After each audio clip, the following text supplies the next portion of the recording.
আজকের এক্সপেরিমেন্টটি করার জন্য আমাদের দুটি পানি সহ গ্লাস নিতে হবে। তারপর একটি গ্লাসে আমরা লবণ মিশিয়ে নেব। লবণটি পানির সাথে ভালো করে মিশিয়ে নেব, যাতে লবণটি পানির সাথে পুরোপুরি অ্যাডজাস্ট হয়ে যায়। তারপরে আমরা কালার ব্যবহার করব। প্রথমটিতে দিলাম লবণ ছাড়া পানি মিশানো গ্লাসটিতে, তারপরে এখন দিব লবণ মিক্স পানিতে। আপনারা কিছুক্ষণ পরই দেখতে পাবেন আশ্চর্যজনক একটি ম্যাজিক।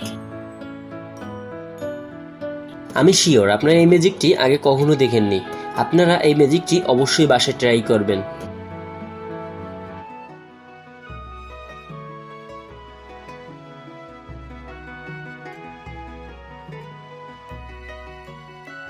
আজকের এক্সপেরিমেন্টটি করার জন্য আমরা প্রথমে এক গ্লাস পানি নিয়ে নেব।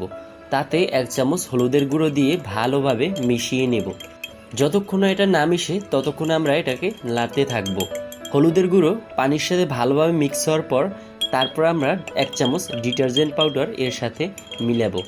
হলুদের গুঁড়োর পানির সাথে ডিটারজেন্ট পাউডার ভালোভাবে মিক্স করতে হবে। অনেকক্ষণ নাড়াচাড়া হয়ে গেলে দেখবেন এটা একসময় লাল বর্ণ ধারণ করছে। দেখতে খুবই সুন্দর আনকমন একটি জিনিস তৈরি হয়ে যাবে, যেটা আপনি আপনার বন্ধুদের মাঝে শেয়ার করতে পারবেন।